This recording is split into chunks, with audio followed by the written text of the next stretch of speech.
We know that HIV and AIDS affects children in many different ways. The impacts on child protection are profound and often disturbing. Professor Lucy Kluver of Oxford and University of Cape Town has conducted research on how HIV and AIDS has an impact on children's protection. Children whose parents have died of HIV/AIDS are doing significantly worse than children whose parents are healthy or children whose parents are ill with other causes. But AIDS orphan children are clearly starting worse. You see the red line starts higher, and they're getting worse faster than other children. But what about the children whose parents haven't passed away or who haven't yet passed away, but who are living with caregivers or parents who are sick with HIV/AIDS? We found that children whose parents or carers were sick with HIV/AIDS are doing just as badly. And you can see the two middle sections there are those two groups. But what really surprised us as well was a third group, an especially vulnerable group, who we call dual affected. And that's children where one parent has passed away from HIV/AIDS, and their current caregiver, who's either their other parent or an aunt or an uncle or a grandparent, is also sick with HIV/AIDS. And we see a trebling of vulnerability amongst that group. That children with an AIDS-sick carer are much more likely to be missing or dropping out of school, particularly missing school, they say, to go and collect antiretrovirals and when their caregiver's sick and they need to go into hospital. But they're also much more likely to be hungry at school, and we can see that both AIDS-orphaned, AIDS-affected children and children with other sick carers are really finding it difficult to concentrate at school. And you can see here that what's really leading to these school problems is a combination of the extreme poverty caused by parental HIV and the mental health problems that kids are experiencing. But we also see some really new and really upsetting findings for us.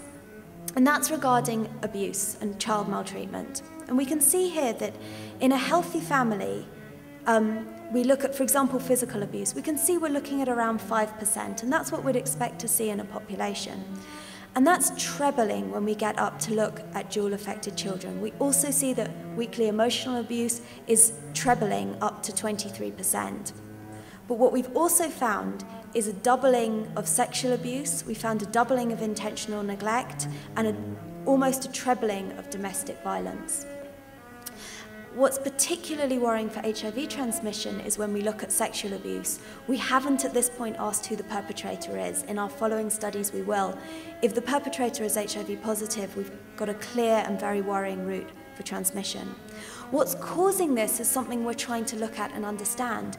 But what we're finding so far is that it seems to be the massive increased stress on the parents or caregivers.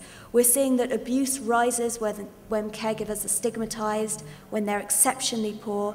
As they become more disabled, they're more likely to commit all forms of abuse apart from physical abuse.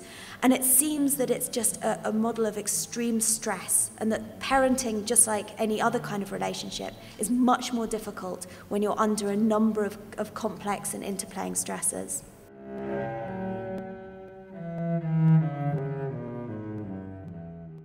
And we can see here that being in an AIDS-affected family directly predicts your risk, especially for girls, of transactional sexual exploitation. And we can see that girls in a healthy family have around a 3% chance of transactional sex, and going up to a 19% in a dual-affected family. Girls in a healthy family who are not abused and who have enough to eat have a less than 1% chance of having transactional sex. Rising for girls who are abused, living with an AIDS-affected carer and hungry goes up to 57%. More than half of them are having transactional sex.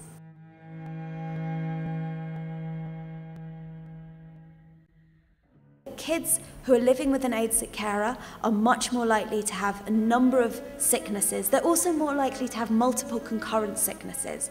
We'd expect a kid to have the flu once or twice. We don't expect them to have 3 or 4 concurrent illnesses. But what's even more worrying is that we're seeing very high levels of tuberculosis co-infection. And we can see that it's going from around 3% of kids with a healthy carer up to 16% if you've got an AIDS-sick caregiver.